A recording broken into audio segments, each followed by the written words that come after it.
Good evening and welcome everyone who decided to spend their precious time on this live session thinking about doing something fruitful this evening. So, let me welcome our esteemed guests who are here with us this evening to guide us on the topic exploring the pay gaps, tech salaries in India versus global market. So I'll just introduce my guests. We'll start with Naveen Rawat. He's a software engineer at Google while having a strong community of LinkedIn with over 100K plus followers. Then we have Arshi Gupta, one of the most popular and prominent figures on LinkedIn and in the field of tech. She's also an SD3 at Google. Then we also have Anish Dey. Apart from gaining experiences from companies like Google and Microsoft, he also regularly guides his LinkedIn community of over 50K followers. Welcome to every one of you. Everyone is chasing a higher package, a better company, sometimes even a better country. But when it comes to actually getting those packages, it becomes a distant dream for many. So now let's explore and ask the industry experts themselves on how recently the tech industry has shifted and the salaries have evolved both in India and abroad. And also let's find out which one is actually better between the two of you, between the two. Starting with Naveen, I'll just put a question to you. So, Naveen, how has your experience been working in Poland as a software developer? Tell us about the culture, the environment, the projects, everything. How is it different from India? Okay. Hi, good evening, everyone, and good afternoon, depending on where you're joining from. So, my experience in Poland has been quite nice. I sometimes think about my own decisions that I took in the past.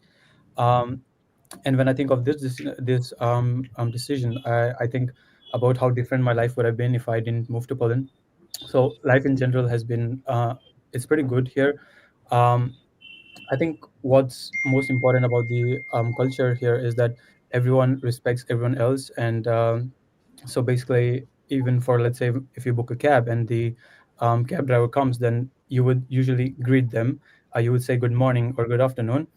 But when I try to do the same thing in India, the cab drivers are surprised that I'm greeting them because they're not used to it.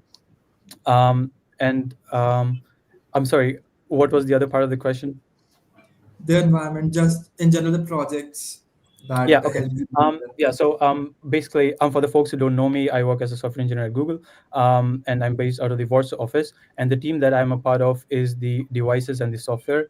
And inside that, I'm a part of the Pixel Watch team. So it's quite a nice team because we are working on some cool features for the new Pixel watches, and it's nice to see the impact because we launch a new watch every year, and you get to see the impact of your work, and it's actually quite good because you get to help millions of people to live a much better life and a much healthier life. And it's yeah. So I think the projects are also quite nice. I Nice. would like to hear from Archie and Anish about what they have to say. Um, yeah, so hi everyone, I'll go next. This is Archie. I also work at Google as a software engineer 3. And if I talk about my experience, so I do not have experience to compare it with some other country, but in general, Google is really nice, a very good company. As everyone know, it has a lot of good benefits. So the benefits that I like the most is food, massages, and then a lot of goodies that I keep on getting every other time, and also team outings. I have two year-end parties coming up in a span of 2 weeks, which is also something I'm looking forward to. That is great. Also, apart from that, I work in Google Cloud Storage team, which is S3 equivalent of for Google in Google Cloud. So that's what I work on. I work on a lot of customer facing things, which is very exciting and keep me on my toes. So yeah, my experience is also really good with working in Google. Great. That's great. So, yeah. So talking about me, so I currently work in Google Maps. So talking about customer facing product, I think Maps is a very customer centric product. So we get to see real life impact very closely. Okay, so I would just give an example. So I think there is a jewelry shop in Bangalore. So there was a team outing, and we were passing through that jewelry shop. And my team lead told that this is the jewelry shop from where the outage came, and somebody marked it as spam. Okay, so that's how closely you see the impacts when you develop a customer facing product. Okay. Now coming back, yeah, in Google Maps, I basically work in ML infrastructure.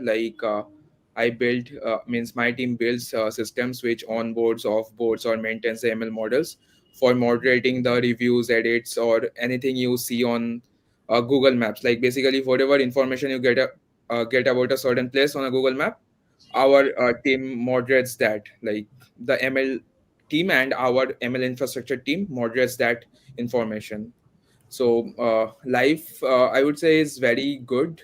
Work life balance is pretty chill as well compared to other companies. Like media, compared to media.net, it's quite chill, I would say. And as mentioned by Archie, like perks are also really good, like free food, cab, massages. Everyone knows that. So Yeah, I That's think I will just add that it's actually quite interesting that I moved to Warsaw, and then I saw at the office in Google that there were so many people who used to live in Mumbai during their undergrad, but I never met them. And then I moved to Warsaw, and then I meet them, and they're like, "Oh wow, we are from Mumbai as well." So I also wanted to give a shout out to Navneet Hingankar, whom I met in Warsaw. He has now moved back to India, but it was quite nice because he did his undergrad in Mumbai, but he never met me there. And then we just went out for a movie, and he met me there, and then he became like one of my closest friends in Warsaw, and he made my time very memorable while he was here. So a huge shout out to him as well. It was quite nice to be with you. And yeah, I think let's move on to the next question. okay. All right, all right. Moving on. So my next question would be, if anyone is starting in a company like Fang, how much can you expect to earn in India? Starting with India, what's your take on this, Archie? Like, if someone is starting in a company like Fang, that too in India, what can one expect? Okay. So I do not know the exact figures, but I guess it should be somewhere around. It can start from 18 to 23 and can go up to 32 to 35 LPA for a fresher. yeah. All right. So I can take up this. So basically, as a college grad, it starts around 35 in Google. Yeah, as a college grad, I think that's the lowest starting point for Google. Yeah. And do you know about Microsoft as you have worked there? Microsoft is similar only, like 33, 34. I am Okay. not talking about the CTC. It's the real compensation for a year, like considering base, considering stocks, bonuses. So it comes around 33, 34 for Microsoft and around 35, 36 for Google. Okay. So, right. So let's compare this package to the one that we get abroad. So since we have an expert from there as well, Naveen, can you shed some light on Yeah. that? So in general, the compensation for the European locations is higher than the Indian locations because the cost of living is also quite high. Um, so if I talk specifically about Poland for L3, then it starts at around 65 to 70 LPA. But if you have competing offers that you can use, so for example, if you have offers from Microsoft or Amazon, you can use it to negotiate your sign-on bonus, or you can use it to for your relocation bonus. I think it also forms like a major part of your compensation because you're moving from one country to another, and you can use that as an important point that you're going to like leave a lot of stuff on the table if you're moving to another country, and you can negotiate a lot.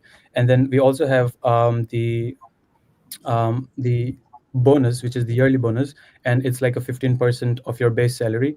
And since the base salary is higher, the bonuses that you get at the end of the year is also quite high. And then you also have the stocks that you keep on getting every year. But if you want to even earn higher, you can even look for places like Zurich or even move to the United States. They even pay much higher than the European locations. All right, all right. That was some pretty cool information about the I think packages. in European locations, Zurich has the highest pay, if I'm not wrong. Yeah, that's true. That's true. Yeah, Yeah. I've heard the same. So actually, their pay is very much comparable to the US. It's like only 10 or 12% less than what they pay in the Yeah, US. yeah, yeah, yeah. Right, right. All right. That was some pretty cool information about the packages. So let's move on to the next question. Talking about the market, it's always ups and downs. So asking from you, Anish, do you think there are many opportunities at the moment in the tech market in India? I think one thing I would always say, and I have always said, if you are skilled enough, there will be always jobs for you. But yeah, currently, if I say that the situation has improved, okay, like what it was like in 2023 first half or 2022, it has improved a lot. Okay, like nowadays I see a lot of openings. Nowadays I see many people reaching out. Even I also get some inboxes. I can't disclose, but yeah, I keep on getting opportunities. But I think it has improved over the last 6 to 12 months. All right. So market is rising up. Yeah, What's your all right? What's your take on this, Archie? Yeah, actually, Anish is right. The situation was very bad last year, but now it has opened up. If we see all the companies, right, many companies are moving headcounts from higher higher cost of living areas to India. So that is happening for a lot of companies in general. So Google also is hiring a lot. So I myself, like in my team, we have a lot of headcounts, and in general the conversions of interns to full time, right, that has also been a lot because we have that kind of need. And in general also I keep on seeing many companies posting about jobs, so it has definitely become better. And it is not very difficult today, it's just that you should be prepared, and even if you're getting few opportunities you should be able to convert them. All right. So let's compare these opportunities to abroad as well. Naveen, what? How do you see the market right now? Yeah, I think India has a lot of opportunities at the moment. I think Anish and Archie said that, and also is the same with the European locations. We also have a lot of opportunities. I think the problem with the Indian openings is that the competition is quite high. So I also shared like a job post in my community last week, and it was for an intern position in Warsaw for Nvidia. And in one day, it had less than 25 applications. But if the similar opening was for India, then it will have like at least 5,000 people applying for that, right? So even I think like the openings are basically the same in the Indian location as well as the European locations, but in India the competition is much higher than the European locations. All right. I think it's a population. Yeah, Aspect. maybe it's like we have so many undergrads who are graduating Yes. each year. So I just read somewhere it's around 26.3 million software developers currently in the world, entire world, and I guess the majority of them are from India, definitely. Yeah. So that's the reason why maybe. All right, moving on to the next question. How would experience level affect salary growth in India versus countries abroad? I would just ask all of you to maybe give an opinion on this question. Okay, I think I can go first on this one. So like it's a known fact that like the best way to get more salary is to switch companies. So if you want more salary, just switch companies and you can easily get like 100% hike or even 200% hike if you switch companies. But if you are trying to make a level progression within the same company, then I think it's pretty much fixed for every company that you get some percentage of the raise if you get a promotion or if you get an annual raise. So usually it works the same for each of the locations. and one more thing I would like to add, it also depends on the requirement of the team. So, for example, I can give. So internally we have levels like L3, L4, L5. So if your team doesn't require a L5, it's very hard to get a L5 role. So that's why like people switch teams. Like let's say you are an L4, you are looking for a L5 position. So unless your team requires a L5, it's hard to get a L5 means level. So it also depends on your team and the requirements of the team. Yeah, and I think it's also like with companies like Google, it's actually quite easy to change teams if you want to change teams.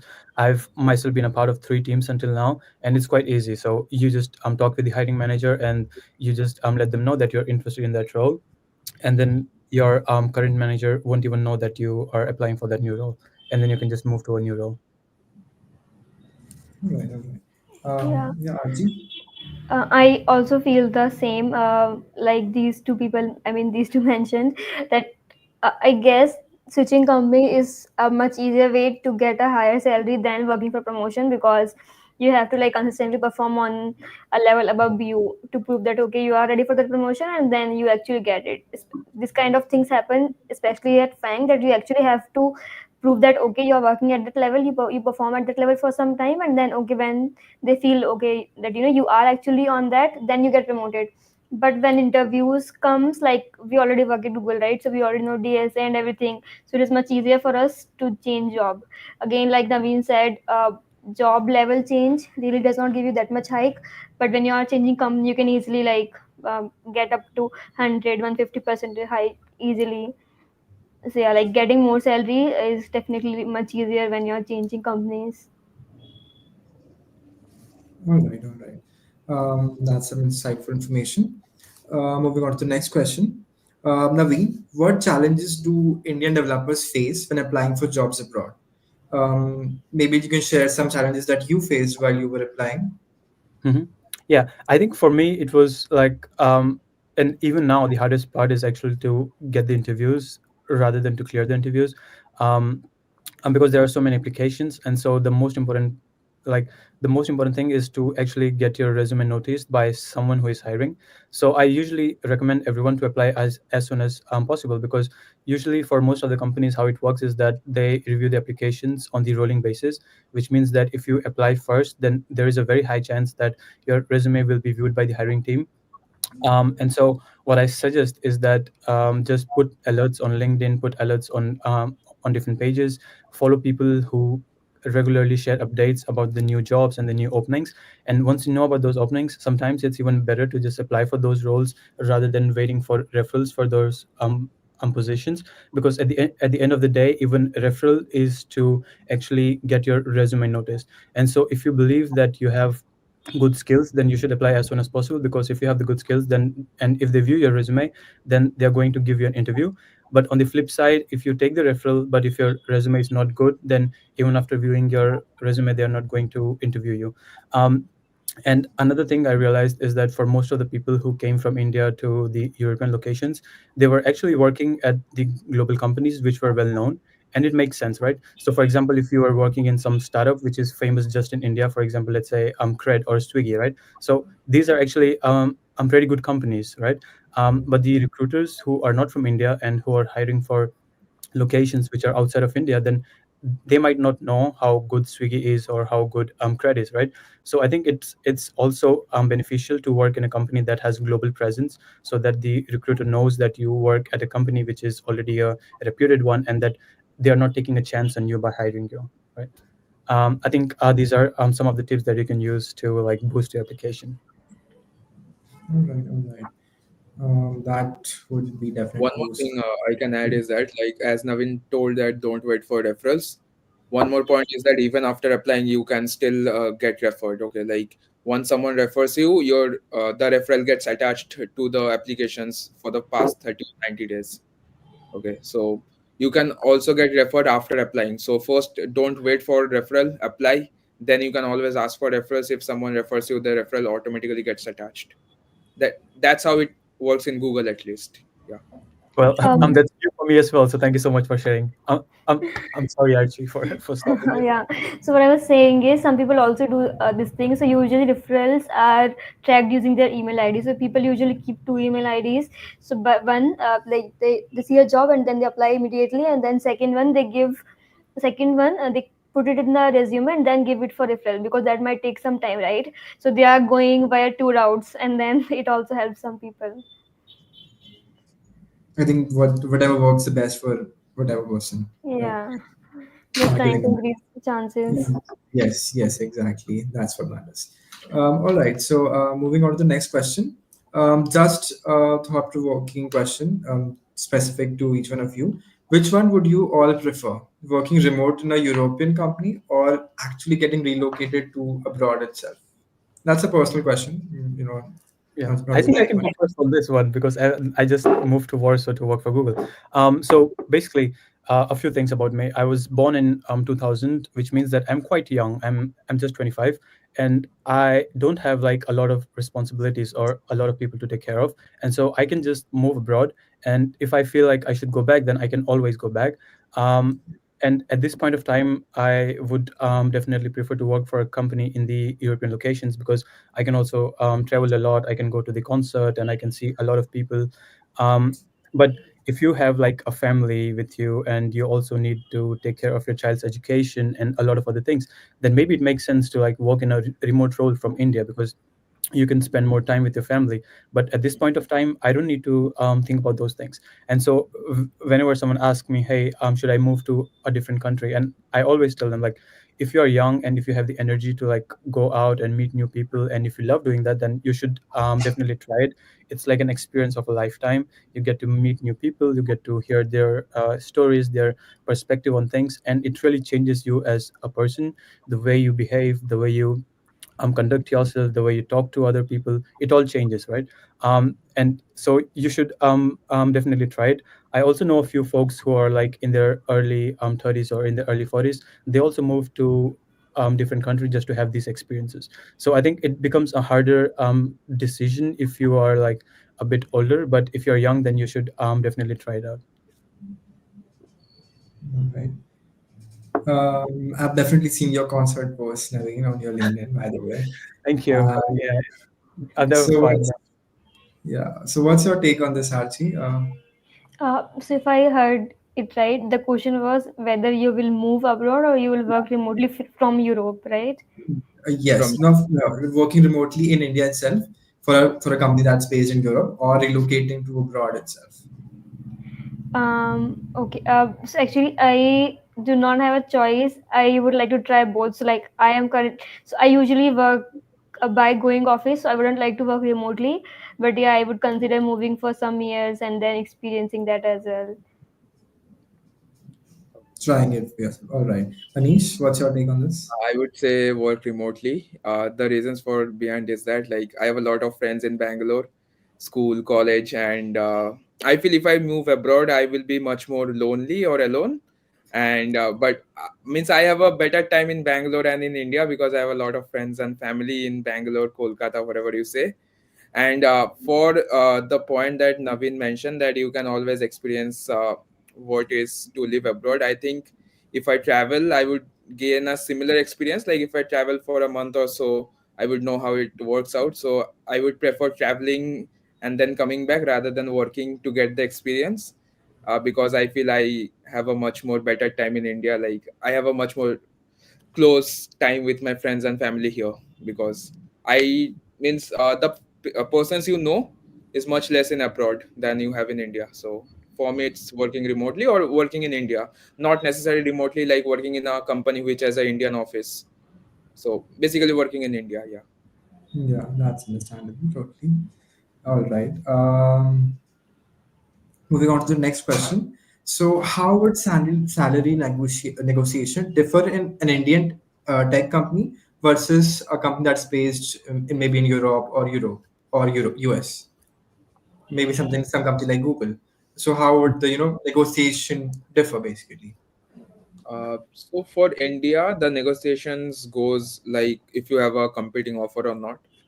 So if you have a competing offer, so they try to match it, and it also to some extent depends on your interview experience. So let's say if you have certain years of experience, and they are not sure whether to interview for L4 or L3. Okay, so if you do good, they try to push for L4. If your interview performance is not that good, they tell you that we can only offer you L3. Okay, so I think the first point in India at least is whether you have competing offers or not. Having competing offers is the first point. You should have something on your plate to negotiate for higher salary. Okay, so that's the first point. And second point also depends on your interview experience. Like it can't be that you have performed poorly in the interviews and you are asking for a salary which is outside the range.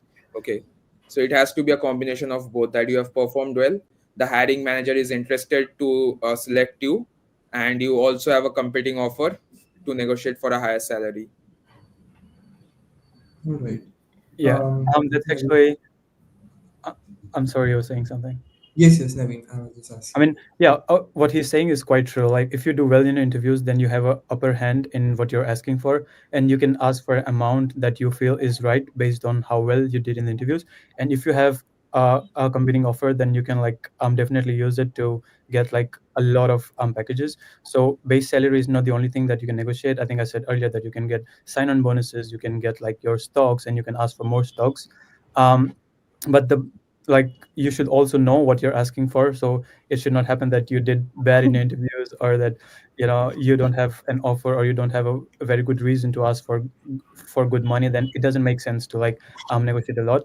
But and also it's important to realize that negotiation takes a lot of time in the big tech companies, because you're not just talking to the recruiter, because the recruiter has to go back to the compensation team, and then they have to decide on what's like the good for you based on your feedback from the interviews, and then they come with the final offer based on what they can do. So it can take some time. So for example, for me, when I was negotiating with Google, it took more than 2 weeks for me. So it can take some time, but don't be disheartened that the recruiter is not getting back. If you did well in the interviews, then you should be pretty sure that they want to hire you, and they will give you the higher money if you did well in the interviews. Yeah, I'll also put some points. So in my experience, I have negotiated both ways. So once I had a very good offer already, so I took another offer based on that. So I told them, look, I have so and so money on the table, so what are you going to give me above that? So that happened with me, and yeah, I was able to get a good package. And the other time I did not have any competing offer, but I actually like asked the recruiter in a very nice way. Like, so you also have to make sure that you are not fighting. You have to like see that recruiter is on your side. They also want you to be hired, and money is not going from their package. So talk to them very calmly that, okay, this is what I have performed, this is what I think I deserve, and this is what market standard is, and these are the things that why I am looking for this package. And also you can tell things like, I'm looking for a long term job here, I'm not looking for a switch, and I also don't want to be unsatisfied while I work there and then keep thinking about should I go somewhere else because I'm not getting the money. So you should like talk to them in a very good way, so that way also you can negotiate and get a good offer. So this also has worked out for me personally. I Yeah. think I'll just add to what Archie said. Like, the recruiter is your best friend in the whole process. If you have any questions, just ask your recruiter, and treat them as a person, because they're also a human being at the end of the day, and they understand what you want. And it's not the first time that someone is negotiating with them. So don't be afraid to ask for more money if you know that you deserve it, because they just deal with the negotiations on the daily basis. So if you feel like some pay is not fair for you, just ask for more. Or if you think you're getting lowballed or something like that, just let them know that you think that you deserve more than that. All right. So I think now our audience would be in a much more place to negotiate after hearing this. Moving on to the next question. If someone is a fresher, what would you advise them if they have an option to choose between, let's say, TCS and a startup which is paying slightly higher than the than TCS, basically? So Which which one one is they should go for? paying higher, startup or TCS? Startup. Startup is paying higher. So, be honest, let's keep compensations aside. I would say startup. The reason here is that, like, again, like TCS does have a global presence, okay, but I think if it's at that level where TCS and startups are paying similar, okay, so I think you can't directly jump from TCS to an international company, right? So the next switch you will be looking for an Indian company only. So the international brand currently doesn't matter, okay. So I would say startup, because you will be learning a lot more things, and in TCS you might be benched, or you might be like sitting idle if you don't get projects or something like that. TCS has a lot of, I would say, those kind of things. You are benched, you are working in non-tech projects, or like not interesting projects, okay. But those things happening in a startup is very less, okay, like the probability is very less. You will not be benched for sure, because if a startup is hiring you, they need you to work, because they don't have the luxury to spend money on you and you are sitting idle, okay. So you will be working, you will be learning a lot of things, and the most important thing is that, like, the growth in startup will be much more, okay. So at a high level, like if someone gets a offer from, let's say, Cred, Swiggy, and at the same time he gets an offer from, let's say, Microsoft or Atlassian, if the pay is same, I would say many prefer to go to a startup. Okay, like it's a personal choice, but I have seen many go to a startup because they feel that the growth in startups will be much more. They will get more ownership there.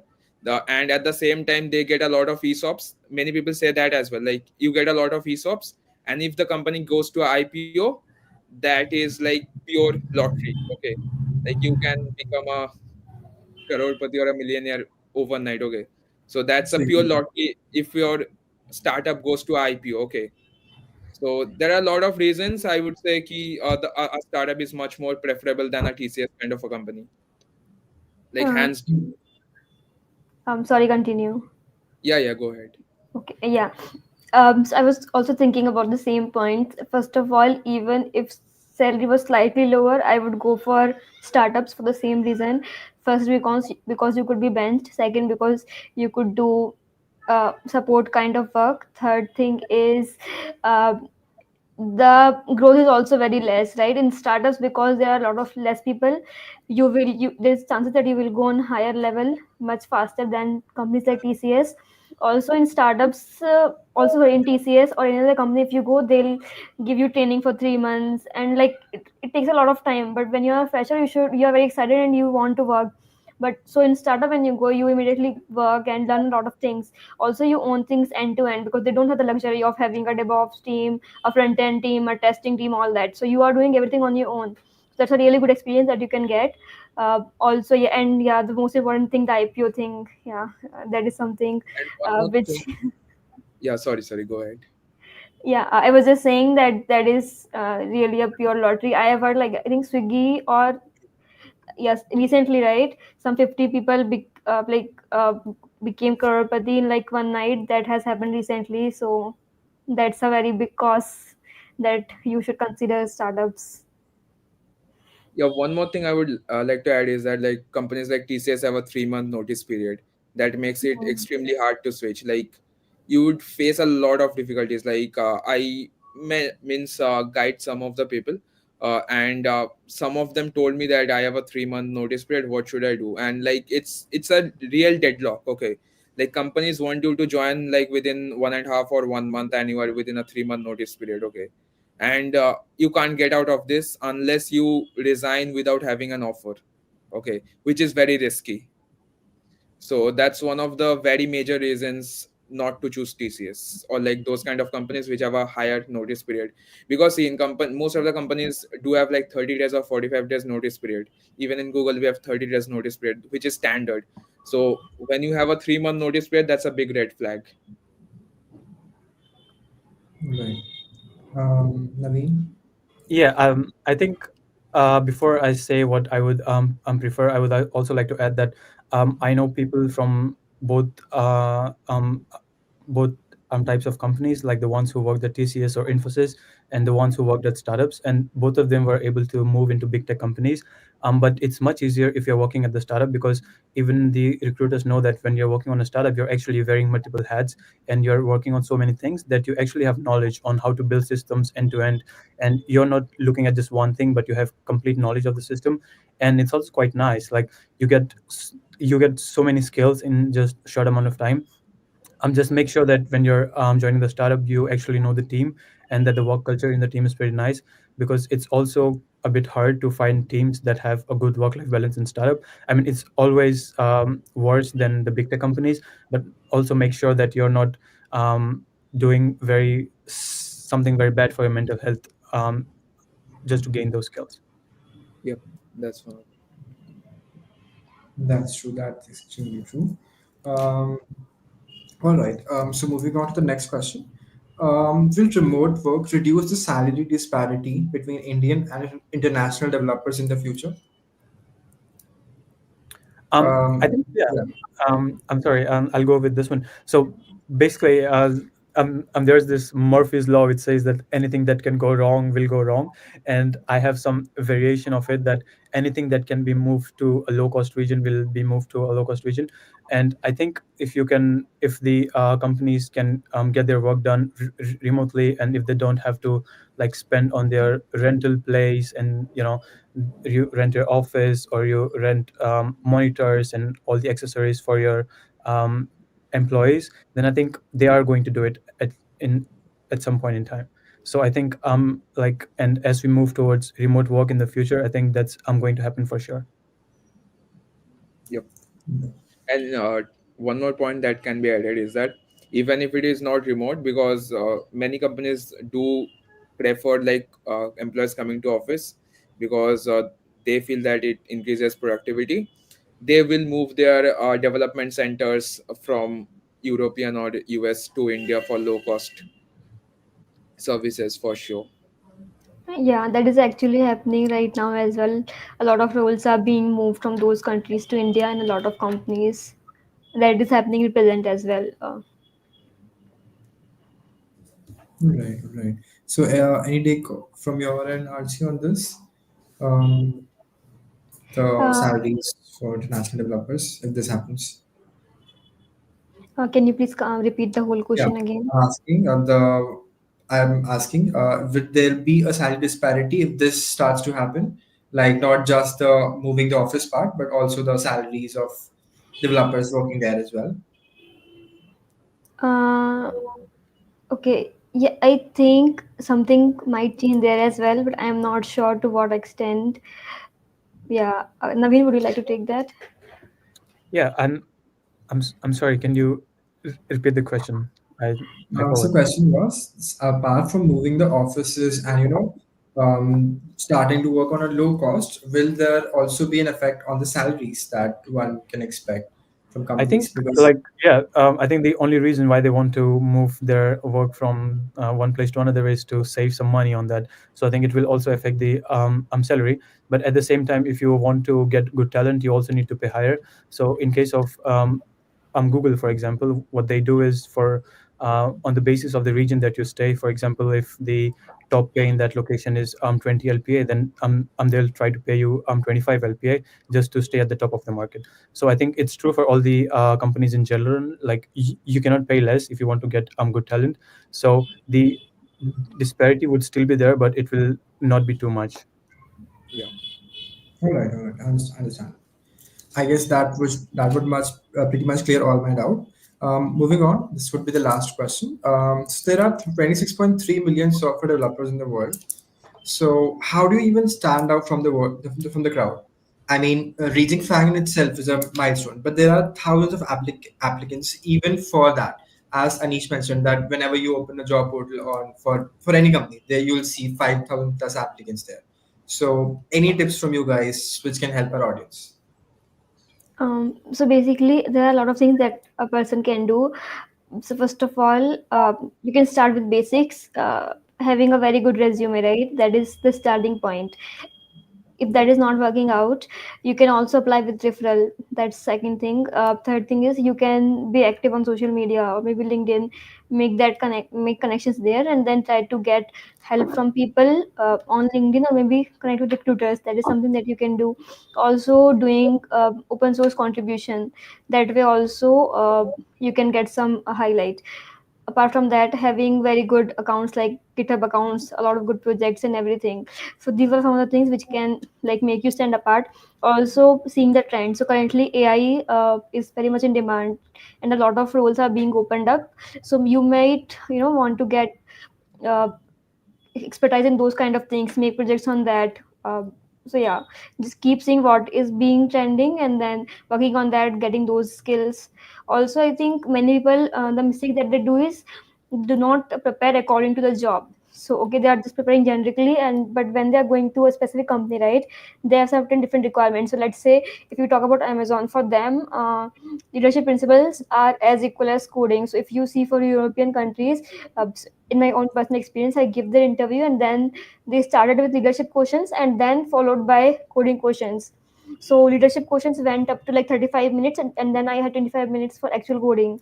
So this is how important it is for them.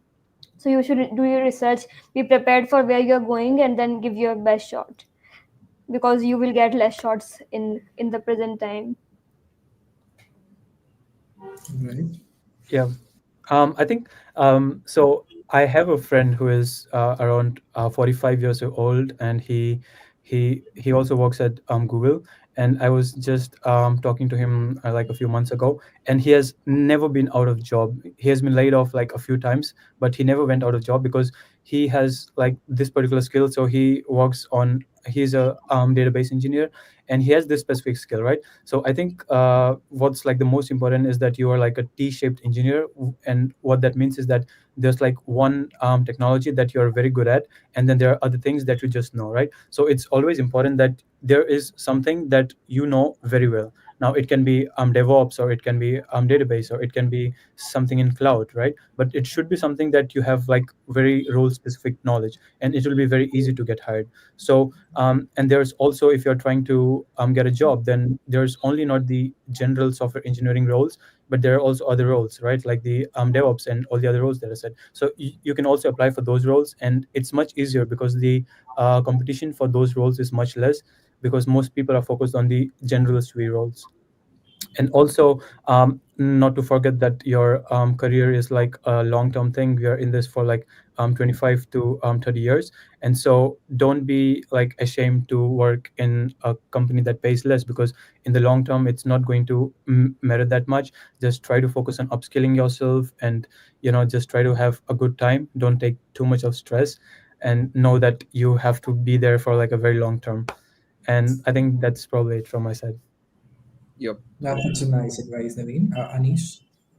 So both of them have covered up all the points, and adding to what Naveen said, that it's always better to have a specialized skill and you just know the other things. So for example, I would say one example. So I did all of my software engineering work in backend. Okay, so I did my Microsoft internship also in a backend project. I did backend work in my media.net internship as well. In Microsoft full time also I was building backend things. Okay, so when my team matching was there for Google, so one thing that stood out was my backend experience. Okay, so my manager told that I have seen that you have worked in backend for all of your career. It was a short career, but you have worked in backend for quite some time. Okay, so that's why like he was interested to have me in the team because I had a good amount of exposure and experience in backend. Okay, so I would say that as a software engineer, you should be able to pick up any domain and work on that domain, but have a niche skill that I will be means I am good in this. So let's say if I have to go out tomorrow and I have to search for a job, I can search for this job. For example, let's say if I get laid or if I am removed from my job, the first thing I would be doing is go to a job portal or go to any website and search for a backend role, because I'm quite confident that I will be clearing the backend roles because I have been doing it for like I would say 1.5 and 2 years. So I am quite confident in that. So you should have that one skill that you can go to any time and look out for a job in that domain, because as you go old means as you go up in the software engineering career, the specialization is important. Okay, because the lower level roles are generalized roles, but as you go on, it's important to have a, I would say, niche kind of a skill. T-shaped, as Naveen mentioned. Yeah, T-shaped. Yeah. All right, all right. Specialization. All right. All right. So I guess that was it for the questions from my end. And this was such an insightful session. Knowing all your stories, all the hiring trends, moving to countries abroad, and choosing between whether a remote job or a relocating to a European country. It was such a ride. Now I would just like to open the floor for some questions from the audience. So if any of you guys have any questions, the floor is now open. We have a question right here. We have tons of questions, so we can take two or three. So I'll take. So we have a question from Venkata, and it says, which tech stacks currently you are working now? Will tech stack impact the pay? Uh, So I'll go, or Yeah, if you yeah, want to go, sure. go as well. Yeah, Okay, go ahead. so for me, my tech stack is 80 to 90% in Java, and the rest of it is just a combination of a lot of other techs, but it's mostly Java based backend. And does tech stack impact the pay? Then the answer is no. For the same level, it's basically the same pay. But it's possible to negotiate your pay if you have like the offers from the other companies. But usually, if you're at the same level, then the pay is not very different. Yep. So adding to that, like in case of MNCs, it's a big no. But let's say in startups, they might hire tech stack specific. So like sometimes they need someone who specifically knows that framework or that language. Okay, but generally 90 to 95% of the applicants or the applications, uh, tech stack doesn't impact the pay. And my tech stack is Python. Like since ML models are predominantly built in Pythons, so my tech stack is Python. Yeah, so I work on C++ and very rarely on Python and Java. Yeah, and about the tech stack impact on the pay, it does not impact. It can actually impact, but like around 10 to 12%, not more than that. It's actually quite nice to see that I'm working with Java, Anish is working with Python, and Archie is working with C++. Yeah, all in same company. Yeah. So we have Like variety, right? yeah, in maps we generally use Python only majorly. So Hmm. Alright. All right. So moving on to the next question. It's a question from Gautam. What emerging technologies do you think will shape the future of the tech industry? Trends like blockchain, AI, or edge computing? So I think with the kind of development that we have seen in the AI, I can for sure say that AI is going to be a very big thing. Even if you look at just the stock prices of the companies that are focused on AI or the amount of funding that they've gotten, so they are ready to spend like a lot of money on AI, and it's definitely going to be a very big thing in the future. If you look at even the big tech companies like Google, Meta, or the other ones, they are spending a lot of money. They have created specifically teams that are working on AI stuff, and they're trying to hire the best minds. I'm not sure if you know, but a lot of acquisitions and a lot of people have been poached from different companies for a very higher amount of salaries. So for AI, for sure, is going to be very big. I'm not sure about the blockchain or the edge computing, but AI for sure, I can say that it's going to be very big in the future. Yeah, too. I also see a lot of AI things in Google itself. We see a lot of workshops and a lot of openings in general I've seen and the traction. And I've also seen that in India itself, the teams have increased for AI roles. So I also have someone who I mentor in the company itself. He's also working on AI. Initially, there were not a lot of teams who worked on it, but now there are a lot more. And I hear from friends that in Bangalore also there are new teams starting, which will specifically work on AI. So yeah, AI for sure. Yeah, Anish. I think AI is a very big thing that will be coming up in the next decade. In our team also, like we have, let's say we are a team of 14. Three of them, including me, are working on ML infrastructure, and 14 of them on the ML side. So yes, like AI and machine learning will be a very big thing in the next decade, and I think most of the companies are running behind it as well. So yeah.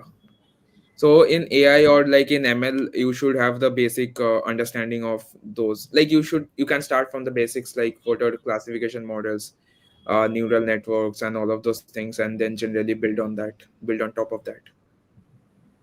All right, all right. I guess that was pretty much answered. Um, let's just take one more question of the night. It's from Abhay Sharma. He says that he has graduated few months ago in DS and AI. Right now, he's doing job. He's searching for a job, but every company would require an experience for entry role and competition for data analyst role is too much as well. So, what should he focus more to get a job in this market? I think what I say, because I've been talking to a lot of freshers in for the last few months, and the only thing I tell them is that to make projects, because that's like the only way to stand out from the crowd. So you can just think about the problems around you and try to make some project based on that. Now you can even turn that into a product if it goes well, and if not, then you will already have some experience. And this is the actual experience that you need for that role, right? So if they ask for experience, you can always show this experience that you are working on something that was being built to solve an actual problem. So for example,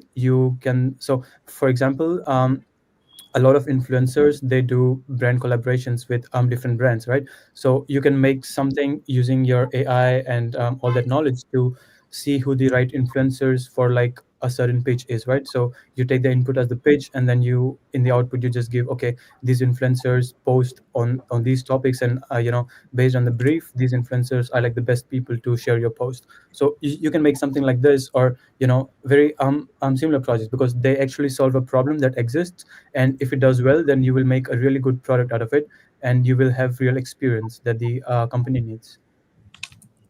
Yep. Yeah. So yeah, I would just go ahead. One more thing you can do here is that, like, maybe not search for a specific data analyst role, like unless you are obsessed with that role. I would say just search for generic roles as well, like I would say software engineering or DevOps or like SREs, those kind of roles if you are interested in. But and also, like, one more thing is that you can start looking out or reaching out to people directly as well. Okay, so for example, you can follow companies, or like you can follow the company pages on LinkedIn whenever they have an opening, so that you are the first one to apply, or you are the first one to mail the recruiter regard with your application. Okay.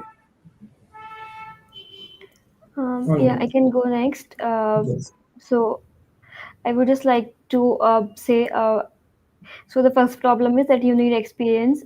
So I would just repeat the same thing that Naveen said, that you can make your own projects and then show that as an experience, because of course, as someone who has just passed from college will not have any experience. And the second thing again, do not look for a specific role. The market is little bit uh, not very good right now. It is better than before, but not very good. So you can try to get into a company, and then there you can move to the role that you like internally. It can be a small company as well, and then when you have some experience, at the time you eventually keep getting calls from a lot of companies. So at the time you can go to a better company and move to a better role. That's always an option. So a lot of people or students that reach out to me are always like, okay, I want this LPA job. They do not care about the company. They all they care about is either the salary package or the company name. So I would say don't really obsess over that. Start from somewhere, and eventually you will reach where you like. So starting is something which is the hardest part. Once you're into the market, it becomes very easy. So I would say start rather than like waiting for the opportunity that you want. So I would say just get in, and then eventually you will find your path. Yep. All right, so I guess that was made pretty clear. So I guess that'll be it, guys.